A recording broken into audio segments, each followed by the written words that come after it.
Yes, you read that right. I am doing a triple review. 3-star reviews at the same time. And yes, it is because I'm so far behind on reviewing these episodes.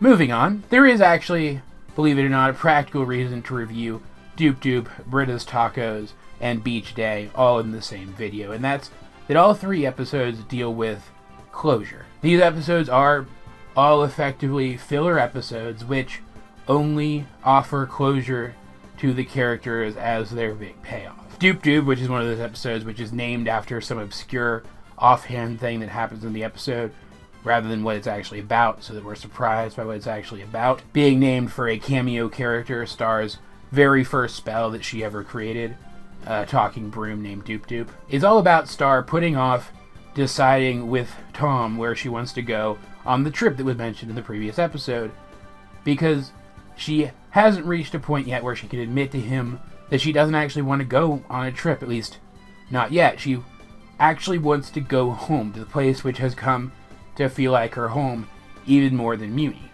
Back to Marco's house. Back to the town of, what is it called? Echo Creek, I think. And so the episode is a lot of back and forth between the two of them, and in the end, Star coming to admit this to Tom, and Tom coming to understand it. Though I do think that this is also the moment when Tom comes to understand something else, and makes the decision that we see pay off a few episodes from now. Recently, Star has been having to deal with stuff that's above her pay grade, despite the fact that most of her life she thought she was the rightful heir to the throne of Muni, and was in one way or another preparing herself for that. She was far too young to take on the responsibilities that she did, and yeah, other queens have had to do so at her age or younger in the past. That doesn't mean that she should have those responsibilities thrust upon her, and I can understand why she would want to move on from those responsibilities and just be a responsibility-less teenager again for a while. And so returning to Earth, back to Marco's house, and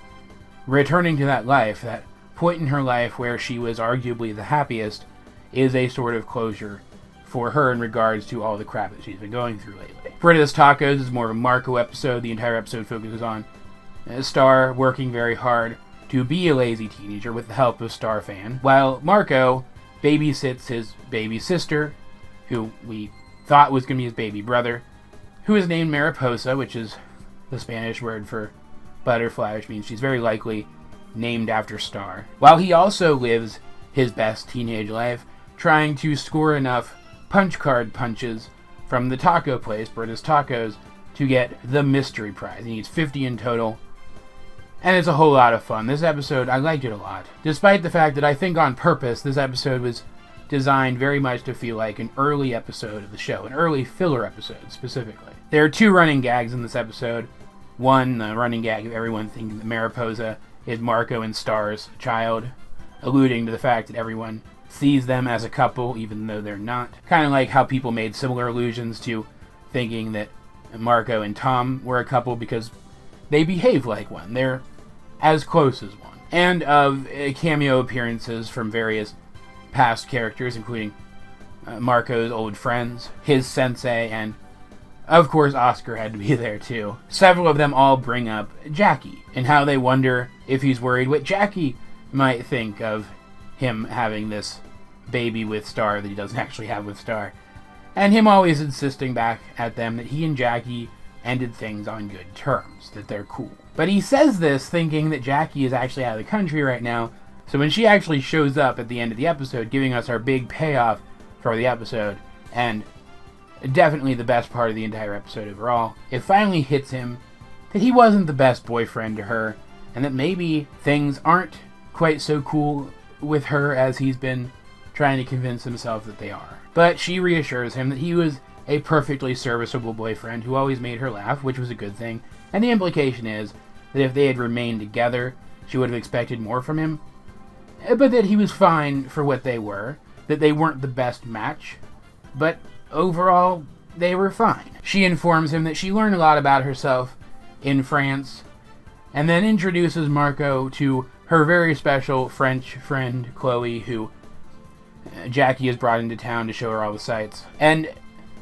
I am 100% sure that Chloe is only not called Jackie's girlfriend here, because Disney still doesn't like mentioning gays in its cartoons, which gives this whole thing between Jackie and Chloe the veneer of sneaking crap past the radar, which is fine. If this is how you have to work representation into your cartoon, absolutely do it. But it is a really cool moment to show just how much Jackie has grown, and that maybe there was something that she had to find closure about, which actually contributed to the fact that she and Marco didn't really work together. In the end, Marco does get the 50 punches that he needs, but he learns that the prize has actually been stolen, which I thought was just a joke, but it turns out is actually a plot point for a later episode, which is just great.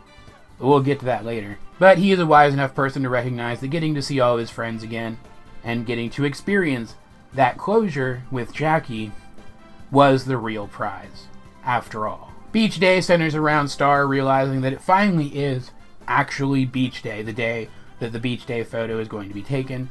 And so she and Marco go through several pretty interesting shenanigans that are better watched than heard about, so go watch them. Leading up to them getting to the beach, dressed in their Beach Day attire, only to realize that they don't have the camera that they need to take the picture, or even the picture anymore. But another beachgoer is able to take the picture for them, at which point Star realizes that she's not as happy as she thought she would be when Beach Day finally rolled around.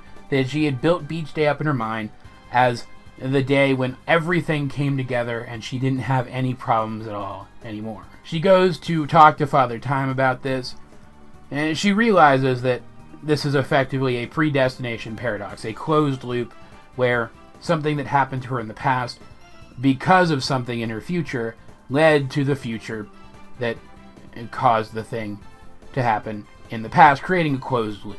She is mad at Father Time for giving her the photo, mad at herself for lying to herself about what Beach Day really meant, because she recognizes now that it was a lie, that she lied to herself about what Beach Day was to get herself through rough times. She recognizes that Beach Day was never real, at least not as she had pictured it in her mind, but she also comes to the realization that she needed that lie, and that things would have been much worse for her if she didn't have it, so she gives Father Time the photo that was taken in the present at the beach to give to her past self and become the Beach Day photo again, and closes that time loop.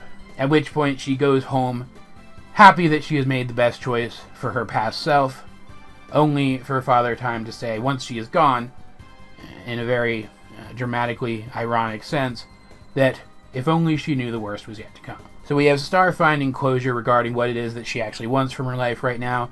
We have Marco finding closure regarding his relationship with Jackie, which was left kind of unresolved, I think, so that's a good thing.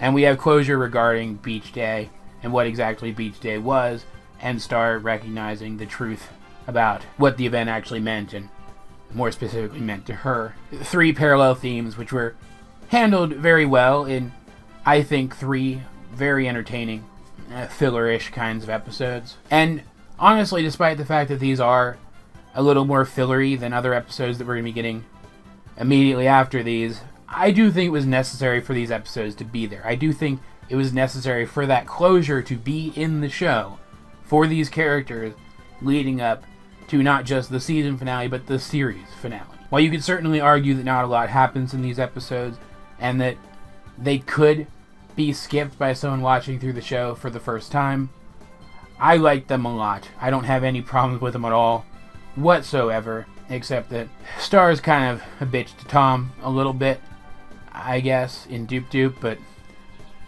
I mean, that makes sense regarding where they're taking the 2 characters, so I'm cool with it, I guess. Still, I do think that these are good, solid episodes, in particular Britta's Tacos, though Britta's Tacos actually kind of makes me angry in a really geeky kind of way, as the fact that it was written like one of those more fillery first season episodes, and yet was so good, and not even really banking on nostalgia much to be as good as it was, tells me that they probably could have written those more fillery first season episodes better than they actually did. Which does annoy me a little bit, because I did not like roughly half of the first season. All of that said, though, guys, what did you think of these 3 episodes, if you have seen them? Let's get a discussion going in the comment section down below. or over on my Discord, link in the description. But either way, this has been AJ22, and I will talk to you guys later.